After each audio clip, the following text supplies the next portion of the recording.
बीत गई गोकुल में, गोपियां कहती हैं। और वही वृंदावन की लीला जो है आज गोपियों को पता चला।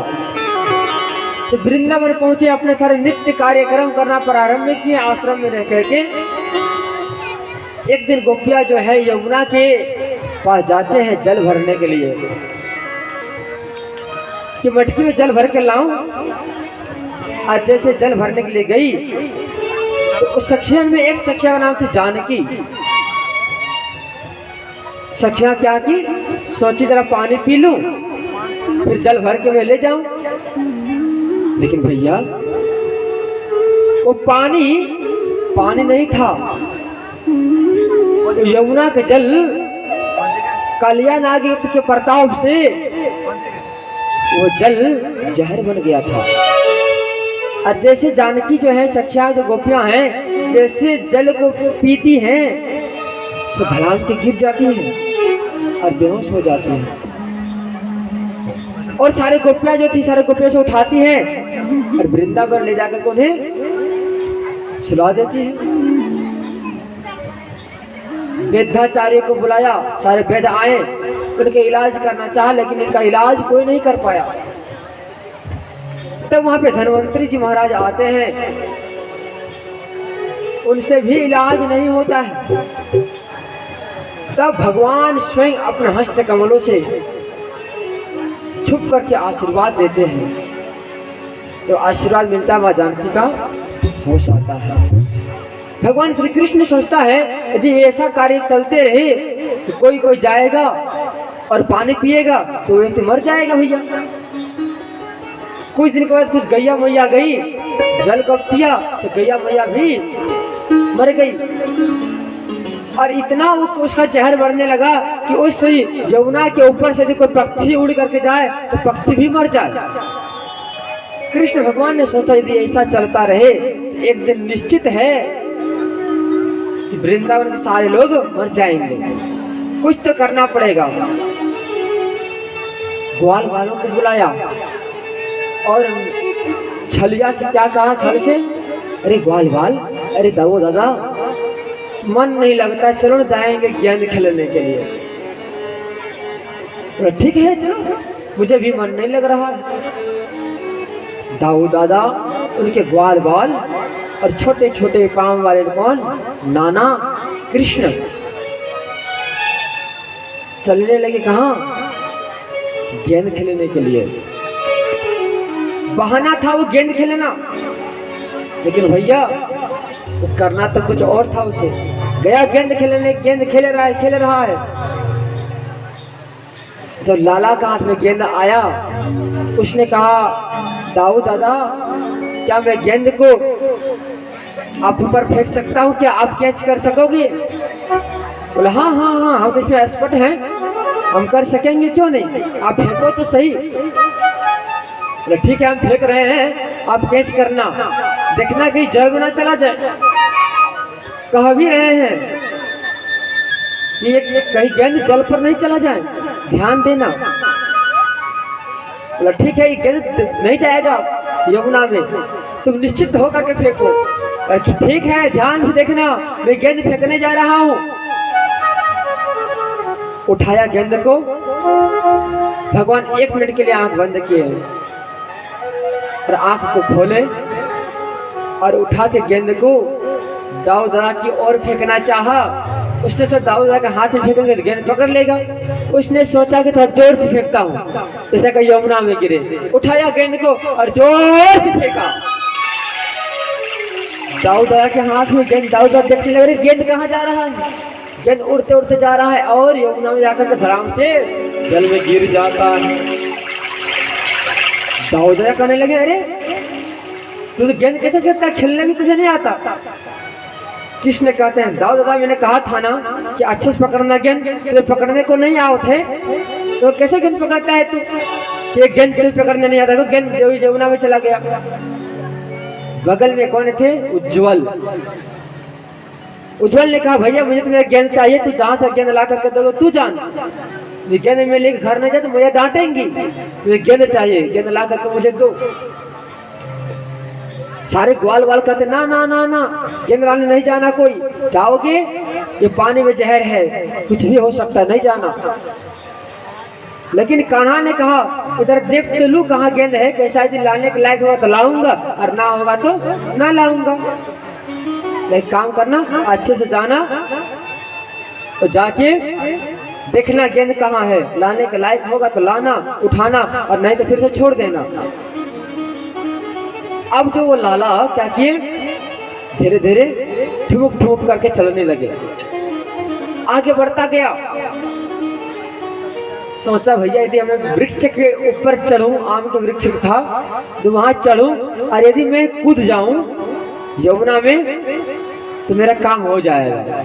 मैं देखने का बहाना करूं तो ये काम नहीं हो पाएगा। दाऊद को बुलाया, दाऊद इधर आओ। बोलो क्या बात है? एक काम करो ना, गेंद यहाँ से दिखाई नहीं देता है, जरा मैं सोचता हूँ कि वृक्ष में चढ़ूं, देख लूं, फिर उतर जाऊं। दाऊद ने कहा ठीक है, ठेल के उसे चढ़ाता है। भगवान चढ़ जाते हैं और चढ़ के बीच डाल में पहुंच जाता है। अरे पहुंच के क्या देखा कि गेंद जो है बीच गंगा में, बीच यमुना में तैर रहा है। लाला ने कहा भैया दाऊद दादा देखो ये गेंद बीच गंगा में, यमुना में तैर रहा है, क्या करूं?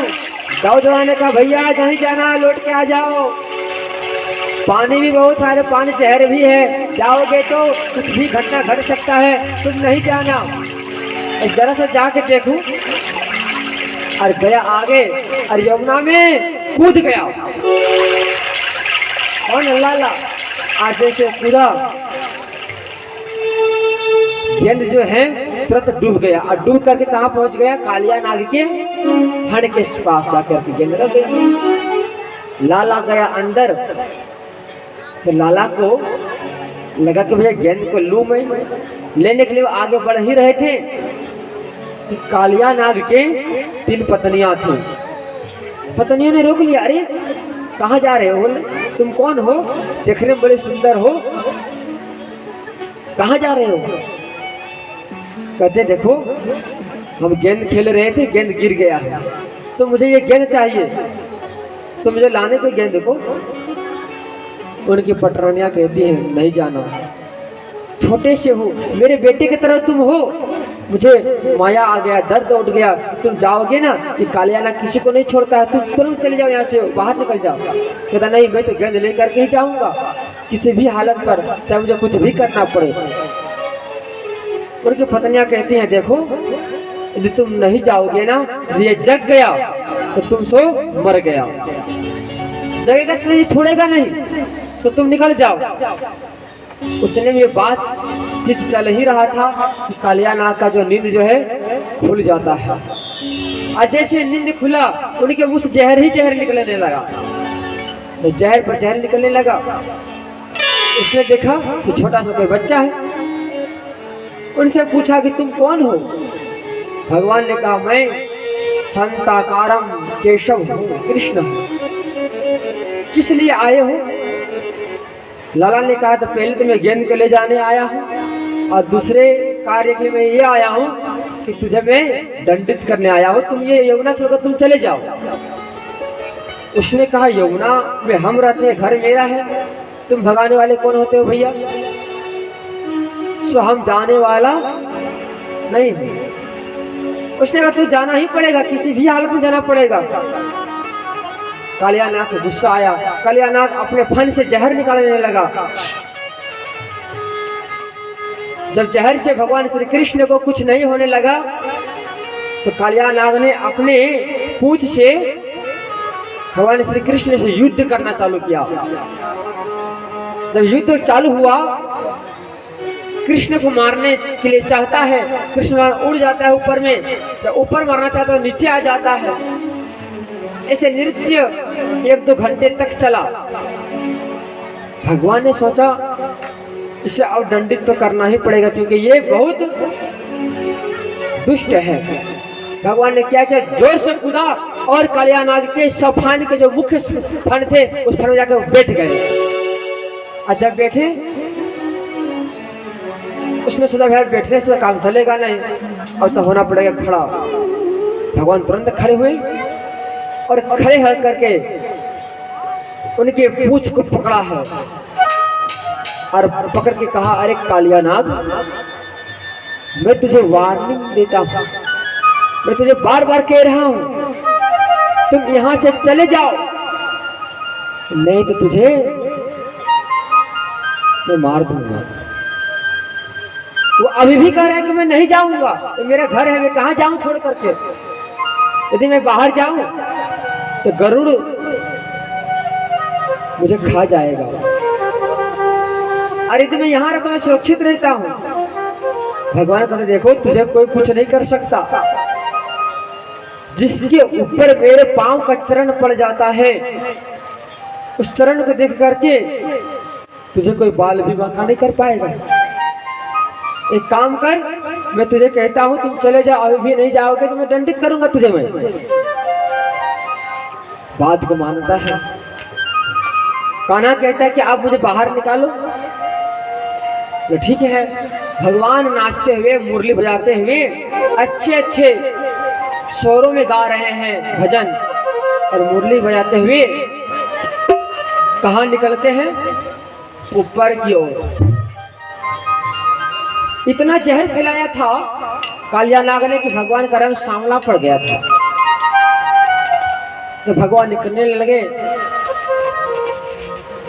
तो वहाँ एक भजन हम लोग गाते हैं, क्या गाते हैं कि काली कमली वाला मेरा यार है, काली कमली वाला मेरा यार है, और क्या मेरे मन का मोहन तो दिलदार है, काली कमली वाला मेरा यार है, मेरे मन का मोहन तो दिलदार है, काली कमली वाला तेरा यार है, और क्या मेरे मन का मोहन तो दिलदार है, सुंदर है मेरे दिलदार है, मेरा यार है मेरे दिलदार है, ओ काली कमली वाला मेरा यार है, मेरे मन का मोहन तो दिलदार है।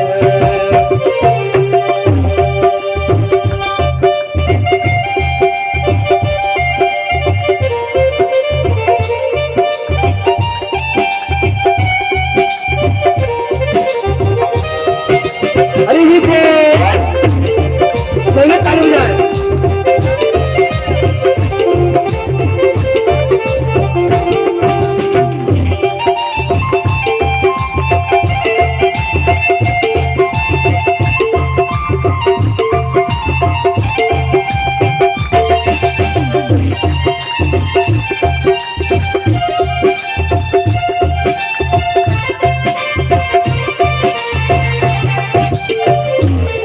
और क्या कि मनमोहन में तेरा दीवाना गाँव, बस बस यही तराना गाँव, बस यही तराना गाँव, बस यही तराना, मनमोहन में तेरा दीवाना गाँव, बस मैं यही तराना गाँव, बस यही तराना गाँव, बस यही तराना, शाम सलोने तो मेरा दिलदार है, यार है मेरे मन का मोहन तो दिलदार है, काली कमली वाला मेरा यार है,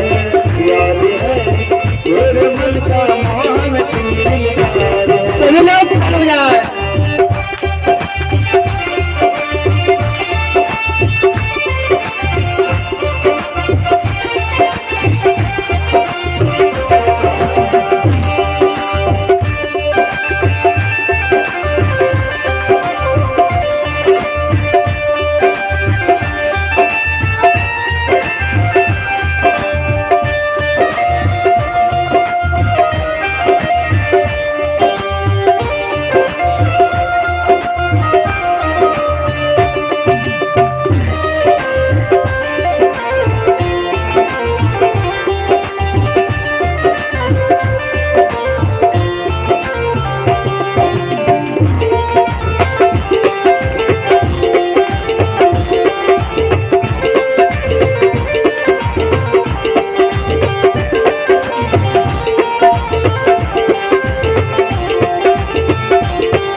जीवन तेरे सहारे, बस जीवन तेरे सहारे, बस ये जीवन तेरे सहारे, ये जीवन तेरे सहारे। तू मेरा मैं तेरा प्यारे, बस ये जीवन तेरे सहारे, बस ये जीवन तेरे सहारे, बस ये जीवन तेरे सहारे। हाथ तेरे इस जीवन पतवार है, द्वार है, मेरे जीवन का द्वार है। हो काली चमड़ी वाला मेरा यार है, मेरे मन का मोहन तू दिलदार है। हरी हो।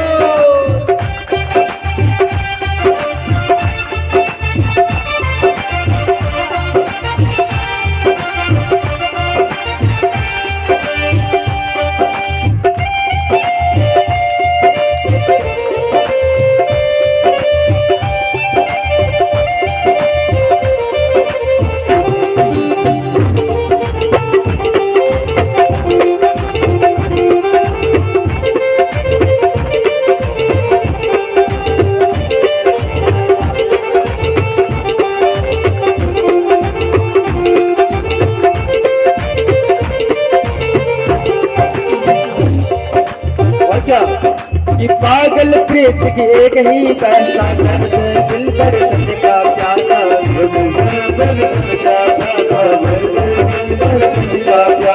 पागल प्रीत की एक ही आशा, दिल जीवन के कासा,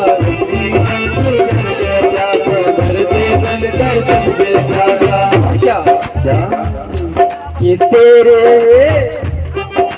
तेरे वादे पे मुझे विश्वास है, विश्वास है, तेरे मुरली के मैं कमरे वाला मेरा यार है, मोहन तू दिलदार है, काले कमरे वाला मेरा यार है, मेरे मन का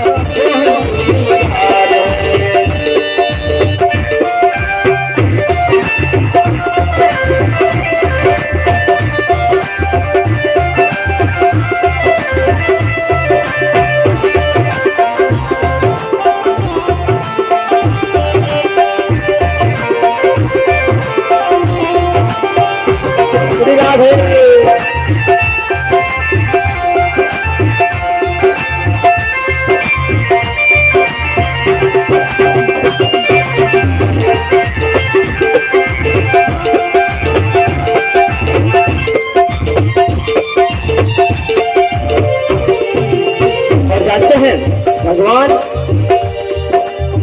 गोपिया कहती भगवान से कि हे भगवान, ये शरीर मैं आज से आपको सौंप रहा हूँ।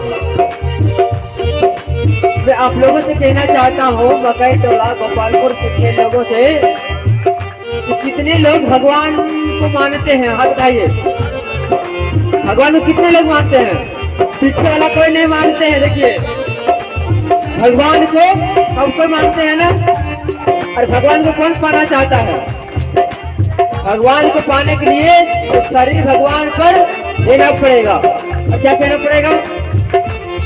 तुझको अपना मान लिया है, ये जीवन तेरे नाम किया है, जीवन तेरे नाम किया है, जीवन तेरे नाम किया है। तुझको अपना मान लिया है, ये जीवन तेरा नाम किया है, जीवन तेरे नाम किया है, ये जीवन तेरे नाम किया है। चित्र विचित्र का तुम्हें विश्वास है, चित्र विचित्र का तुम्हें ये विश्वास है।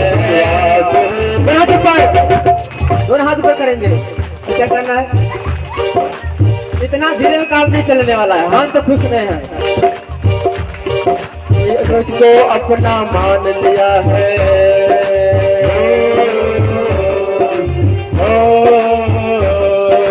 तुमको अपना मान लिया है, पतवार है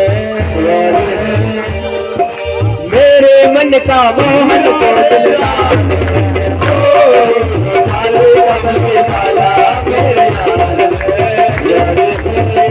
मन मन का मोहन तो दिलदार है। काले कमली वाला मेरे यार है, मेरे मन का मोहन तो दिलदार है। काले कमली वाला मेरे यार है, मेरे मन का मोहन तो दिलदार है। काले कमली वाला मेरे यार है,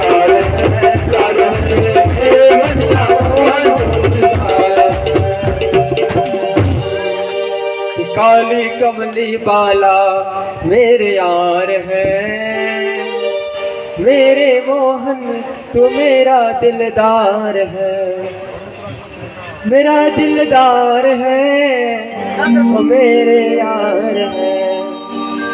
काली कमली बाला मेरा यार है, मेरे मन का मोहन तू दिलदार है। जिस दिन हम अपने दिल उस परमात्मा को दे देंगे, उस दिन परमात्मा अपने हृदय में आपको हृदय से लगा लेंगे। कालिया नाग को भगवान ने दंडित किया, उनको बोला भैया तुम कहीं बड़े समुद्र में जाकर के रहो, बड़े जगह में तुम रहोगे तो उसका प्रभाव संसार के लोगों को नहीं मिलेगा, तुम चले जाओ बड़े समुद्र में कहीं रहना। उनको दंडित किया। भगवान आए, एक बड़ा विचित्र चीज को देखने के लिए उनको मिला। तो सारे लोग आए वृंदावन में, तो क्या देखें कि आज घर में पकवान बन रहा है। क्या पकवान को मतलब समझते हैं क्या होता है? बोलिए। भोजन नहीं जानते हैं, फेल हो गए आप लोग, इस बार गलती हो गई आप लोगों से। क्या होता है? जोर से बोलिए। हाँ, वो मालपुआ, वो पूरी क्या खाने में लगता है। ओ हो, लगता है भैया 2-5 और मिल जाए तो फिर जम के खा ले, देखा जाए कल क्या होगा। तो पुआ पकवान आज सारे वृंदावन के वासियों ने बनाया। लाला ने क्या देखा, रे मेरे घर में पुआ पकवान बन रहा है भैया, किस चीज की खुशी में? कोई खुशी में बनता है ना पुआ पकवान, घर में बच्चा हो जाए, कहीं पूजा पाठ हो, तुरंत पुआ पकवान बनता है। तो क्या तुरंत पुआ पकवान जब बन रहे थे तो लाला गए, माँ से कहने लगा मैया, ओ मैया ये क्या बन रहा है? तो मैया कहती बेटा ये पुआ और पकवान बन रहा है। क्यों? देखो ये जो है आज भगवान इंद्र अर्थात गोवर्धन भगवान का पूजन समारोह है, उनका पूजन होगा बेटा। जो पूजन करेंगे उनका ना, वो साक्षात दर्शन तो नहीं देंगे, लेकिन उनकी कृपा से सारे जग को बारिश अर्थात पानी प्राप्त होंगे। इंद्र भगवान का काम है बारिश को प्राप्त कराना, पानी देना। जिस गंगा में आप पानी देख रहे हैं, जिस नदी में पानी देख रहे हैं, जिस धरती के अंदर से पानी निकलता है, सारा ये इंद्र का देन है।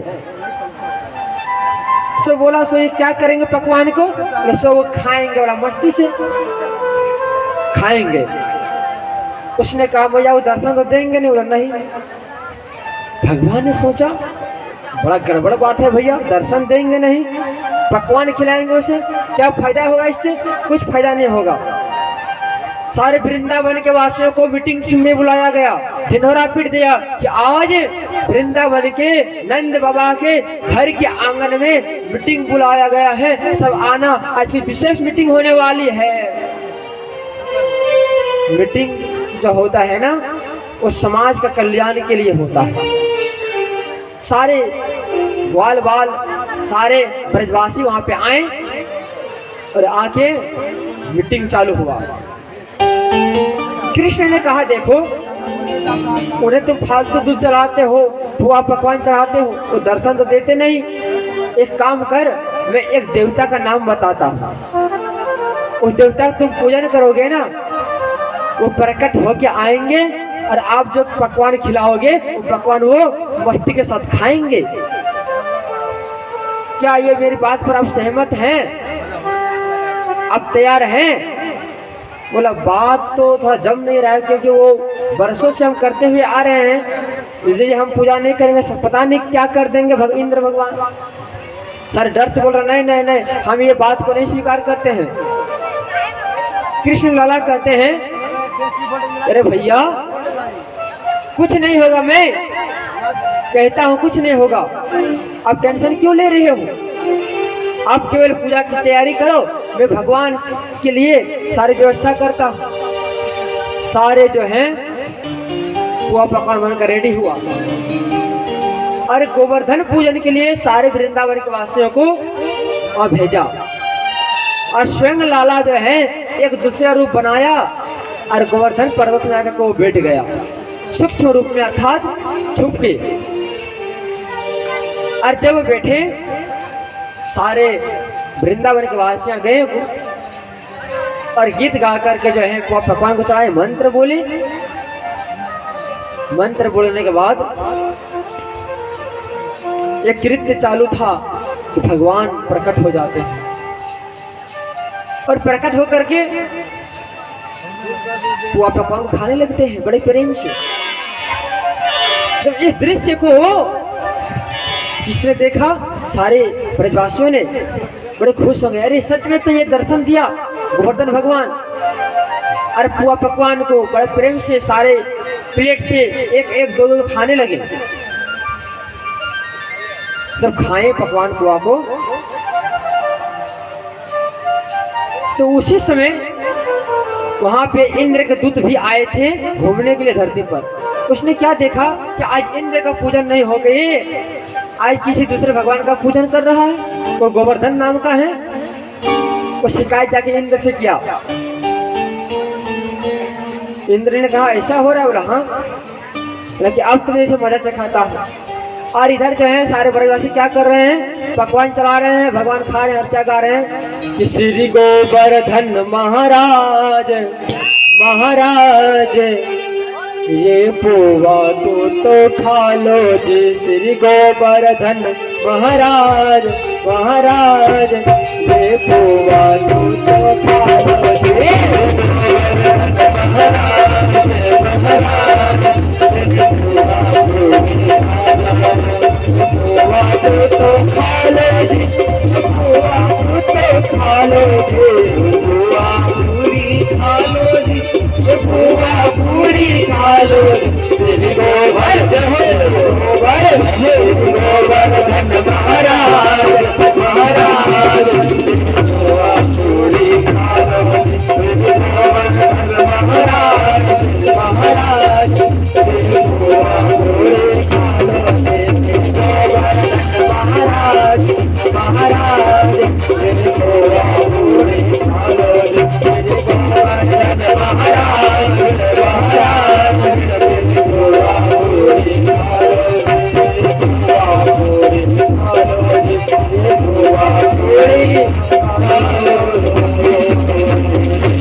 श्री गोवर्धन महाराज महाराज ये पोवा थोड़ी खा ले तो। सब खाए पिए, इंद्र को पता चला। इंद्र ने सोचा मेरा शत्रु इस धरती पर पैदा हो गया है, वृंदावन के वासी के इतने साहस कि मुझे पूजने का छोड़ करके दूसरे को पूज रहा है। गुस्सा आया, उसने क्या किया, बारिश शुरुआत किया। झिम झिम झिम झिम पहले बारिश चालू हुआ और देखा कि इससे लोग नहीं डरने लगे। भगवान ने जोर से वो तूफान को लाया और गड़ गड़ गड़ गड़ गरजने लगा, गड़ गड़ गड़ गरजने लगा, पानी बरसने लगा जोर से, झर झर झर झर झर झर झर झर झर झर झर बारिश होने लगी, आंधी आने लगा, चारों तरफ वृक्ष टूटने लगे, धरती कांपने लगी, मेरे सारे दृश्य देखने लगा, बाल वाले डर से व्याकुल हो गए, सारे डर गए। ये क्या हो रहा है, क्या हो रहा है, क्या हो रहा है? अरे बचाओ बचाओ बचाओ, अब तो हम दूसरे से मर जाएंगे। मैं कह रहा था ना कि इंद्र का पूजा करो, इंद्र की पूजा करो, तू नहीं माना, तूने किसी और का पूजन करवाया। देखो इंद्र गुस्सा में आ गए, अब बचेंगे कैसे हम लोग? कृष्ण ने सोचा बड़ा गजब हो गया भैया, उसने कहा किसी को घबराने की जरूरत नहीं है, किसी का कुछ नहीं होगा। अब जो है वहां पे भगवान ने तुरंत अगस्त ऋषि को बुलाया। अगस्त ऋषि को जब बुलाए, अगस्त ऋषि से कहा कि मैंने वादा किया था आपसे कि एक ऐसा समय आएगा कि आपको मैं तो अभी जल नहीं पिला सकता हूँ, कथा बहुत लंबी है, तो आप मेरे अवतार में आना और जो इंद्र भगवान जो बारिश करेंगे सारे जल को आप पी जाना।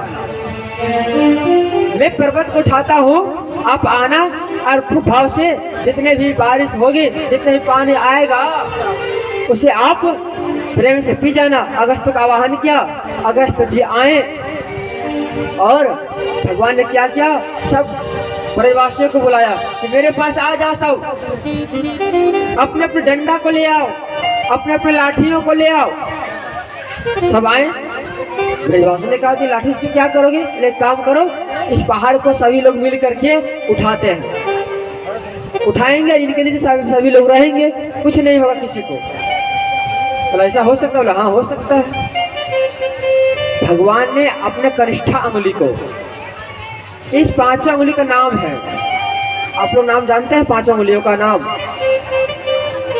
सभी लोग बाएं हाथ को ऊपर कीजिए, ऐसे सभी लोग बाएं हाथ ऐसे करें और अंगुलियों का नाम सीख लीजिए। अगले बार जब कथा में हम आएंगे ना तो सबसे पूछेंगे, ठीक है?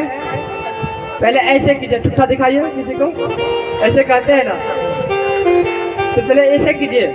इसको क्या कहते हैं मालूम है? इसको अंगूठा लेके इसको अंगुष्ठ कहते हैं। क्या कहते हैं? अंगुष्ठ। अब ऐसे कीजिए, इसको क्या कहते हैं? क्या कहते हैं? तर्जनी। क्या कहते हैं? तर्जनी। अब ऐसे खोलिए, इसको क्या कहते हैं? माध्यमा। क्या कहते हैं? बोलिए, माध्यमा। फिर ऐसे कीजिए, इसको क्या कहते हैं? अनामिका। और अंत में आता है ये, 5 खोल दीजिए, इसको क्या कहते हैं? कनिष्ठा। और भगवान ने क्या किया? हाथ नीचे कीजिए। भगवान ने अपने कनिष्ठा अंगुली को ऐसे किया, ऐसे धरती पर लाया और पृथ्वी माता के मंत्र का आवाहन किया कि हे माँ, हम संकट में हैं, आप मुझे संकट से बचाइए। और धीरे धीरे करके अपने गोवर्धन पर्वत को, गिरिराज को उठा लिया। आज जैसे उठाया, अरे भैया ग्वाल वालों, अरे ब्रजवासियों, सर लाठी लगा, फटाफट लाठी लगाया और भगवान बीच में लेकर के ऐसे तिरछी नजर करके खड़े हैं। इंद्र भगवान बारिश पर बारिश दे रहा है, बार बार गरज रहा है, गर गर गर गर गर गर बरस रहा है, लेकिन एक भी किसी का बाल का भी नहीं हुआ। भैया भैया चिल्ला रही हैं, बकरे चिल्ला रहे हैं, सारे परेशान हैं, सारे को गोवर्धन पर्वत के बिठा दिया। सारे लोग खड़े हो जाओ, किसी को कुछ नहीं होगा, विश्वास करो, किसी को कुछ नहीं होगा। और विश्वास किए। अब जो है इंद्र को लगा कि सारा ब्रजवासी तो डूब के खत्म हो गए होंगे, अपने पार्षदों को भेजा, अरे भैया जाके देख करके आओ क्या हाल है ब्रजवासियों का। आया तो क्या देखा? ब्रजवासी में धूल उड़ रहा है। क्या उड़ रहा है? धूल उड़ रहा है। देख कर दिमाग चकरा गया, अरे भैया इतना बारिश ही बारिश गई कहाँ, धूल उड़ रहा है क्यों? जब ऐसे करके उसे देखा, क्या देखा कि अगस्त जी बैठे हुए हैं और अपने हाथ का अंजलि ऐसे लगाए हैं पहाड़ के नीचे और सारे जल को पान कर रहे हैं। एक भी बूंद जल धरती के नीचे नहीं गिर रहा है। तो इस चीज को देखा, उनको चिंता हुई, तुरंत गए इंद्र के पास, इंद्र से कहा। और जब इंद्र ने सुना, इंद्र को गुस्सा आया, लेकिन उसने सोचा गुस्सा करके मैं करूं क्या? अगस्त ऋषि का ऐसा ऋषि है जो बोले थे वो हो जाता। ऋषि का मतलब होता है रिसर्च करना, जो आज रिसर्च करता है वैज्ञानिक, उसको ऋषि कहते हैं संस्कृत के शब्द में। तो ऋषि क्या करते थे? रिसर्च करते थे कोई भी कार्य को। इंद्र ने सोचा कि अगस्त के पास हम जाऊं, उससे झगड़ा करूं तो वो श्राप देगा, श्राप लग जाएगा मुझे। संतों का वाणी कभी झूठा नहीं होता है। ये सारे चीज को देखा और जब देखा तो उसको बड़ा चिंता हुआ। भगवान के चरणों में आया और क्षमा मांगा। जब क्षमा मांगा वो इंद्र को बताया, देखो भैया छल इतना मत करना, कभी किसी से छल करोगे तो तुम पछताओगे। छल करने वाला व्यक्ति कभी आगे नहीं बढ़ा। यदि तुम मेरे साथ रहोगे, मेरे बन जाओगे, मेरे आचरणों पर चलोगे, मेरे मर्जी पर तुम चलोगे, कि कभी बाल भी बाका कोई नहीं कर सकता। और फिर गाते हैं कि तेरी मर्जी का मैं हूँ गुलाम, मेरे अलबेलिरा। तेरी मर्जी का मैं हूँ गुलाम, हो मेरे अलबेलिरा। तेरी मर्जी का मैं हूँ गुलाम, मेरे अलबेलिरा, मेरे अलबेलिरा, मेरे अलबेलिरा, मेरे अलबेलिरा, मेरे अलबेलिरा। मर्जी का मैं हूँ गुलाम, मेरे अलबेलिरा। तेरी मर्जी का मैं हूँ गुलाम, मेरे अलबेलिरा, मेरे अलबेलिरा।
मनमोहन में तेरा तेरे आओ, रोजे फराल में वही करूँगा, रोजे फराल में तेरा करूँगा। मैं तो दे ये इसका करूँगा,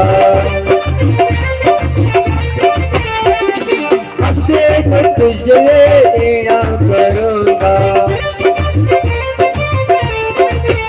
तेरी राह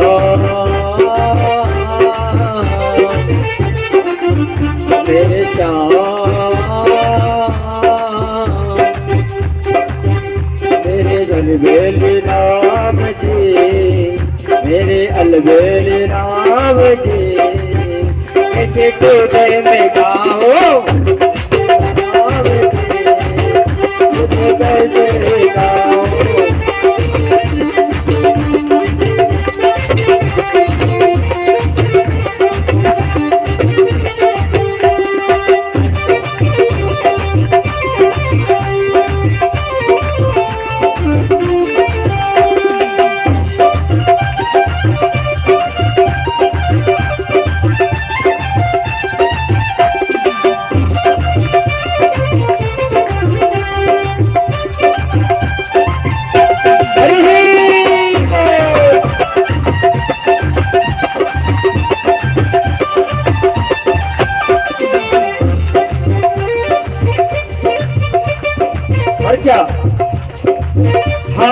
चुका हो अपनी लगा कर, हार चुका हूँ मैं अपने नाल कर, अब संभालो जा तेरे पर। अच्छा कहना कि हे भगवान ये जिंदगी बस तेरा है, मेरा नहीं। जो आप कहोगे मैं वही करूँगा, आप कहोगे भजन कर तो मैं भजन करूँगा, आप कहोगे मेरा दर्शन कर तो मैं दर्शन करूँगा। लेकिन मेरा एक यही शर्त रहेगा, क्या रहेगा?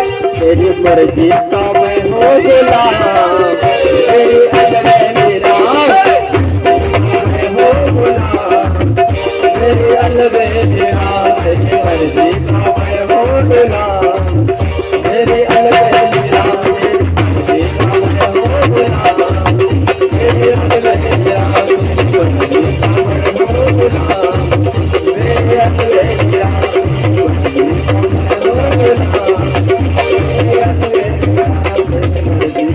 हो गुलाम, तेरी अलबेली राम, कि तेरी मर्जी का मैं हूँ गुलाम, वो मेरी अलबेली राम। ये सारे चीजों को आज इंद्र से कहा कि मेरा बनकर रहोगे तो सुख पाओगे। अहंकार पाप दृष्टि, अहंकार पाप की ओर लेके जाता है। अहंकार मनुष्य को कभी नहीं करना चाहिए। जो अहंकार किया है कि मैं नेता हूँ, मेरे पास बहुत धन है, मैं कुछ भी कर सकता हूँ, भगवान उसको दंडित बनाया है। इंद्र को अहंकार था कि मैं देवता का राजा इंद्र, हमसे बढ़कर दुनिया में कोई है ही नहीं। लेकिन भगवान ने उस इंद्र को दंडित किया। दंडित करने के बाद गोवर्धन पर्वत कितने दिन तक उठाए थे मालूम है? भगवान 7 दिन तक उठा कर रखे थे। कितने दिन तक? 7 दिन तक। ये 7 का महत्व बहुत अधिक है। 7 ही क्यों होते हैं? सप्ताह में कितने दिन होते हैं बताइए? एक सप्ताह में कितने दिन? 7 दिन। सच में सोम, मंगल, बुध, गुरु, शुक्र, शनि और रवि कितने हुए? 7 हुए। 8 कैसे हो गया? कितने हुए? 7। सप्ताह में 7 दिन। एक चीज मालूम है, जो संगीत बज रहा है ना, इतने अच्छे अच्छे स्वर में, ये कितने स्वर के होते हैं मालूम है? 7 स्वर के। सा, रे, ग, म, प, ध, नि, सा। 7 स्वर के। और क्या? हमारे अंदर में 7 गांठ होते हैं। कितने गांठ होते हैं? 7 गांठ। पहला गांठ कौन सा? गर्दन। गिनिएगा, ठीक है? आपको बता रहे हैं। पहला गांठ कौन सा? गर्दन। दूसरा गांठ क्या? हाथ पर। तीसरा गांठ, चौथा गांठ जिधर घुमा दो उधर घूम जाएगा। कितने हुए? 4। 5वां कमर, 6ठा घुटना और 7वां जो पांव का जो अंगुली मुड़ता है। कितने हुए? 7। ये 7 गांठ धुंधकारी जो है, ये कथा सुने। ये 7 गांठ अहमता, ममता, द्वेषता, इंद्रियता और दुष्टता, ये 7 गांठ जब हमारे अंदर में टूट जाएंगी, कथा सुनने से उस दिन हमको मुक्ति मिल जाता है। और जानते हैं, सप्ताह में 7 दिन, संगीत के 7 स्वर। और व्यक्ति मरता कितने दिन में है मालूम है? 7 दिन में सबको मरना पड़ेगा, कोई नहीं बच सकता। जितने भी धरती पर जन्म लिए हैं, सबको कितना दिन में मरना पड़ेगा? 7 दिन में। कोई 8 दिन तक गीत बजता ही नहीं है रे भैया। कोई सोमवार को मर जाएगा, कोई मंगलवार को मरेगा, कोई बुध को मरेगा, कोई शुक्र को, कोई शनि को। ऐसे ऐसे समय आएगा कि सबको एक दिन इस 7 दिन के अंदर में ही मरना पड़ेगा। जब गोवर्धन पर्वत को उठाया, कितने दिन तक रखा? 7 दिन तक। तो उठा करके बारिश खत्म, जब नीचे पर्वत को रखा गया तो जानते हैं उनकी मैया यशोदा थोड़ा चिंता होगी कि 7 दिन तक लाला ने भोजन नहीं किया, पता नहीं मेरा लाला कितना भूखे में होगा। तो मैया ने क्या की? 56 प्रकार के व्यंजनों का प्रसाद बनाए। कितने प्रकार के? 56 प्रकार के। क्यों बनाए? 56 प्रकार के ही क्यों बनाए? 5 भी से पेट भर सकता था ना, 5 ने तो 1 से पेट भर सकता था कि अधिक चावल खा लें, अधिक रोटी खा लें, पेट भर जाए। लेकिन मैया ने ऐसा नहीं की। 56 प्रकार के व्यंजनों के भोग क्यों लगाए? इसके पीछे कारण है।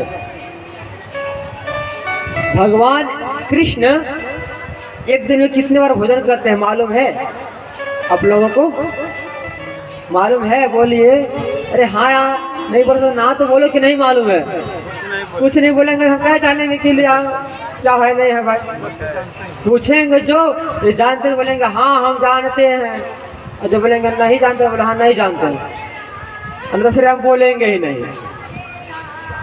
तो भगवान एक दिन में कितने बार भोजन करते जानते हैं? नहीं जानते हैं। जानना चाहिए नहीं जानना चाहिए? चाहिए ना? तो सुनिए ध्यान से। भगवान एक दिन में, कृष्ण भगवान 8 बार भोजन करते हैं। कितने बार? कितना पेटुक है समझिए। हम लोग तो सुबह शाम खाते हैं, भगवान 8 बार भोजन करते हैं। सोचिए ये 8 क्या है? तो शास्त्र में कहा गया है कि 8 प्राकृतिक होते हैं ये धरती पर। कितने प्राकृतिक होते हैं? 8 प्राकृतिक। अग्नि, जल, पृथ्वी, आकाश, पताल और मन, बुद्धि और अहंकार। ये 8 प्राकृतिक होते धरती पर। और इस 8 चीजों को परमात्मा अपने दिव्य शक्तियों से उसे पान करता है, उसे नष्ट करता है। मैया सोची भैया ये 8 दिन 7 दिन तक भोजन नहीं किया, बड़ा भूख लग गया होगा। तो 8 सत्ते कितना हुआ? 8 सत्ते पहाड़ा जानते हैं आप लोग? कितना हुआ बताइए? 8 सत्ते 56। तो 8 दिन तक भगवान 7 दिन तक भोजन जो नहीं किए थे, तो 8 प्रकार के भोजन को जोड़ करके 56 प्रकार के भोग भगवान को बना करके खिलाएं। और उसी समय से भगवान को 56 भोग लगने की परंपरा को चालू रहा। 56 प्रकार के भोग भगवान पा रहे थे, खा रहे थे। उनको याद आया कि भैया मेरे मामा वहाँ जो कंस है बड़ा अत्याचार कर रहा है लोगों के साथ में, उसको दंडित करना पड़ेगा। लेकिन दंडित मैं तब कर सकता हूँ जब राष्ट्र को मैं जीत जाऊं। भगवान ने क्या किया? आज छोटे से पांव से चल के घर गया, अपने मुरली को लिया, बांसुरी को लिया और बांसुरी को लेकर के पहाड़ की ओर चल गया। कहाँ चल गया? पहाड़ की ओर। जब हिमालय की ओर बढ़ा आगे, उसने सोचा कि आज हमको एक बहुत जरूरी कार्य करना है।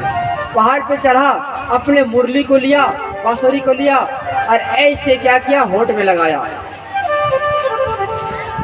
और लेके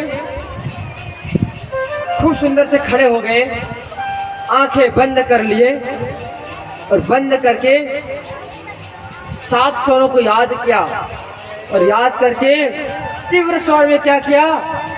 अपने फूंक लगाया जोर से। और जैसे फूंक गया, हवा गई हो बांसुरी को अंदर में, तार सब तक के जो है ध्वनि मुरली के स्वर में आवाज होना चालू हुआ।